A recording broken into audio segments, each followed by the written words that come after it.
अब हम देखते हैं कि कॉन्स्टिट्यूशन को बनाने की क्यों जरूरत पड़ी। Background of the making of constitution. The process of making of the Indian Constitution is started in 1946. 1946 में ही कॉन्स्टिट्यूशन को बनाने की तैयारी करना शुरू कर दिया था, जबकि हमारा हिंदुस्तान फ्री हुआ था 15 अगस्त 1947 47 में. The leader of the freedom movement insisted that independent India will be governed not by the law made by the British but by the law made by the Indian themselves.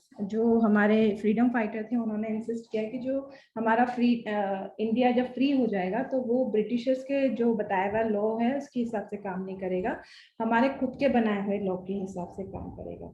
इसलिए constitution को बनाने की जरूरत पड़ी. A committee was established to prepare the Constitution of Independent India.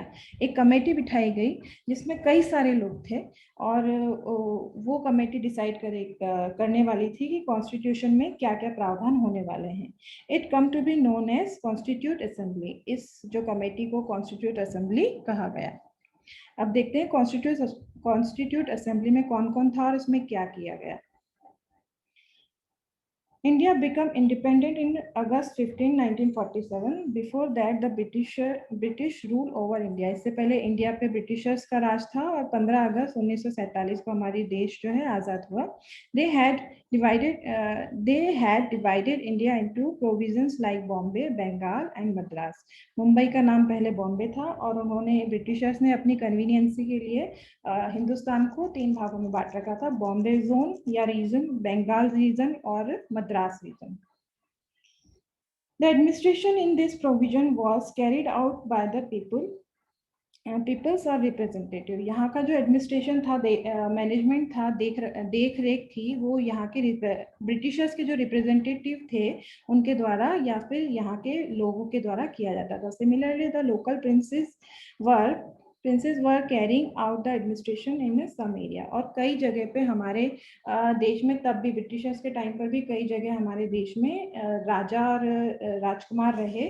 तो जहाँ पे कोई राजकुमार या राजा रहा तो उनका जो गांव था या उनका क्षेत्र था, उनके रिप्रेजेंटेटिव वही हुआ करते थे, ब्रिटिशर्स नहीं हुआ करते थे.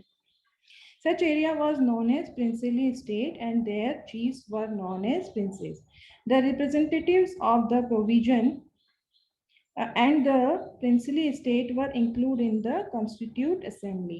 देखिए जो constitute assembly बनाई गई उसमें 299 मतलब 299 मेंबर्स थे और उसमें कौन कौन थे मेंबर. उसमें जो हमारे क्षेत्र के जो रिप्रेजेंटेटिव थे, जो ब्रिटिशर्स के टाइम पे जो रिप्रेजेंटेटिव थे उनको लिया गया, और जो प्रिंसिपल मतलब जो राजा महाराजा जो बचे हुए थे उस टाइम जो रिप्रेजेंट करते थे अपने अपने गांव को या अपने अपने क्षेत्र को, उनको लिया गया.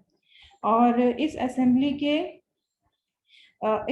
के जो प्रेसिडेंट थे वो थे डॉक्टर राजेंद्र प्रसाद, जिनका यहाँ पिक्चर दिया हुआ है. वो हमारे इस कॉन्स्टिट्यूशन के इस असेंबली के प्रेसिडेंट थे. The contribution of doctor Baba Saheb Ambedkar. अब देखते हैं बाबा साहब अम्बेडकर जी का क्या कंट्रीब्यूशन रहा है. Doctor Baba Saheb Ambedkar was the chairman of the drafting committee. ये जो कमेटी थी उसके चेयरमैन कौन थे? Doctor Baba Saheb Ambedkar. He had studied in depth the constitution of different country of the world. उन्होंने कई देशों के कॉन्स्टिट्यूशन को गहराई से, डेप्थ मतलब गहराई से पढ़ा. He studied and contemplated